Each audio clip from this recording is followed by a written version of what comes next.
જે પ્રોપોગેન્ડા કરીને જે પણ સામેની પાર્ટીએ વાતાવરણ ઊભું કર્યું છે કે અહીંયા કોંગ્રેસ હરીફાઈમાં નથી અથવા કોંગ્રેસ ઇલેક્શનમાં નથી, આ એક મીડિયા મારફત ઊભી કરેલી વાત છે. કોઈ પણ પરિસ્થિતિમાં હું તમને વાત કરું પાછલી લોકસભાની 48,000 મત કિશનભાઈ અહીંયા કોંગ્રેસને, નરેન્દ્રભાઈ મોદી એટલે કે આપણા દેશના વડાપ્રધાન, ગુજરાતના પનોતા પુત્ર, 48,000 મતદારોએ અહીંયા વિધાનસભામાં મત કોંગ્રેસને આપ્યા.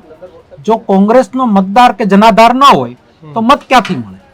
માટે કોંગ્રેસ છે એ પ્રશ્નાર્થ જે તમે કરી રહ્યા છો એ 19 તારીખના મતદાન પછી જ્યારે રિઝલ્ટ આવશે. પ્રતાપભાઈ, આમ આદમી પાર્ટી તમને ગણતી જ નથી અહીંયા, કે અમારી હરીફાઈ જ નથી કોંગ્રેસ સાથે.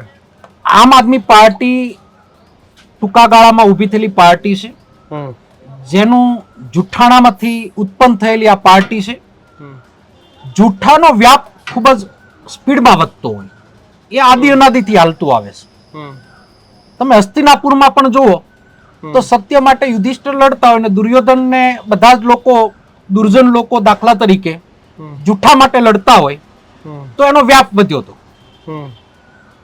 રામ ભગવાનની ગાથાઓ આપણે સાંભળીએ તો સત્ય માટે ભગવાન રામ લડતા હતા, પણ રાવણનો વ્યાપ અને જુઠ્ઠાણું સ્પીડમાં વધ્યું હતું. પણ એની ગતિ અને એની સ્પીડ ખૂબ જ સ્પીડમાં હોય, પણ એ પરપોટો મતદારો જ્યારે ટાચણી મારે ને તો એની હવા નીકળી જતી હોય.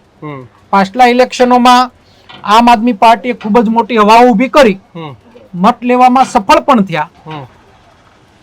નુકસાન ભારતીય જનતા પાર્ટીની બી ટીમ બની અને ગુજરાત આખામાં જનતાને નુકસાન કોઈ કરવાનું કામ કર્યું હોય તો એ આમ આદમી પાર્ટીએ કર્યું છે. તમે કેમ વારંવાર જનતાને અને કોંગ્રેસનો નુકસાનનો ટોપલો આમ આદમી પાર્ટી પર જ ફોડો છો?